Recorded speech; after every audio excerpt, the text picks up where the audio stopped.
اللہ اپنے بندوں پر مہربان ہے، وہ جس کو چاہتا ہے رزق دیتا ہے اور وہ زور آور ہے، غالب ہے۔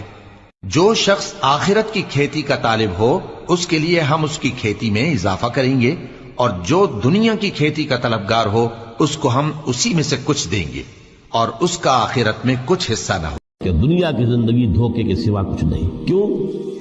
اگر تو دنیا کی زندگی میں گم ہو گئے، جیسے کہ اقبال نے کہا ہے کہ کافر کی یہ پہچان کے آفاق میں گم ہے،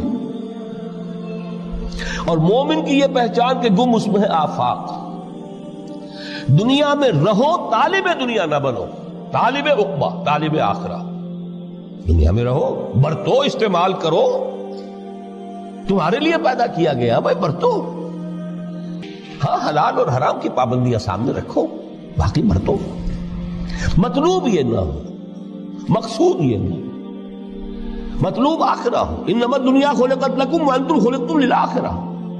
منزل وہ رہے، مستحضر رہے، سامنے رہے کہ میں تو اجنبی ہوں، یہاں یہ میرا وطن نہیں ہے۔ جیسے کسی پرندے کو کسی پنجرے میں بند کر دیا گیا ہو، اس طرح ہمیں اس دنیا میں بھیج دیا گیا، اللہ کی مرضی اس نے بھیجا ہے۔ میرے نبی کریم صلی اللہ تعالی وسلم نے فرمایا تیری اپنے دوست کے ساتھ سب سے بڑی خیانت یہ ہے، سب سے بڑی بددیانتی تیری یہ ہے کہ تو اپنے دوست سے جھوٹ بول رہا ہو اور وہ سمجھے کہ تو سچ بول رہا ہو۔ جو صبر کرنے اور برداشت کرنے کا مزہ ہے وہ غصہ نکالنے کا مزہ نہیں ہے۔ جو سہ جانے کا مزہ ہے، پی جا ایام کی تلخی کو بھی ہنس کے ناصر، غم کو سہنے میں بھی قدرت نے مزہ رکھا ہے۔